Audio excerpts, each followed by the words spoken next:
Hello everyone, welcome back to my channel, and for today's video we will be making spiced crispy pork belly. Tayong pork belly strips, mga 1.5 pound dyan. So hugasan lang natin.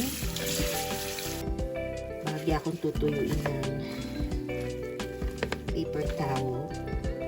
Lipat natin sa mixing bowl. Maglalagay lang tayo ng salt. Black pepper din tayo. Then, haluin na natin. Diretso na natin sa ating kawali.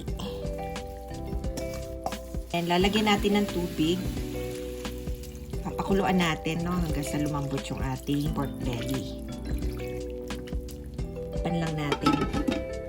After 1 hour, i-check natin yan kung malambot na. Alisin lang natin itong mga lumulutang na to. So, after 1 hour, malambot na yan. Aalisin ko na siya sa ating pinagpakuluan. Hindi na natin babalawan. Ayan. And then, ibabalik na natin sa ating kawali, no? Ayan lang natin hanggang sa magmantika siya, no? Kulang sandali. Ayan, medyo nagmamantika na siya. Diretso lang natin hanggang sa maging crispy ng ating pork belly. Ayan, medyo brown na siya, no? Ito lang natin pag medyo tumatalabsik na siya. Konti na lang. Ito ng ating fried pork belly. Hanguin na natin.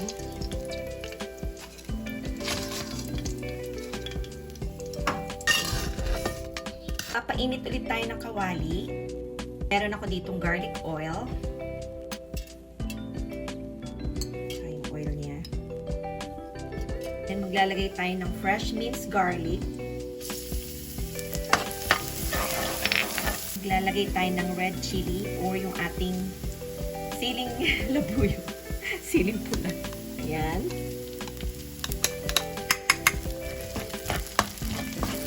Maglalagay din ako ng bahagyang dried parsley. Ayan. And ng ating chopped spring onions or spring onions, na?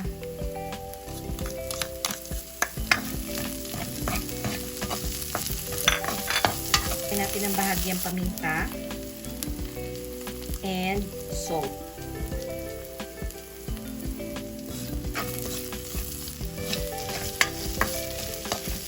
And finally, ilalagay na natin ulit ang ating crispy fried belly. Actually, nagawa ko na ito before. Nagustuhan ni Mr. kaya nag-request siya ulit. So, ayan, plating na tayo. Napakadali lang na ating recipe today, kaya itry nyo na. Kung nagustuhan nyo ang ating recipe for today, please like, subscribe, and share. Thank you!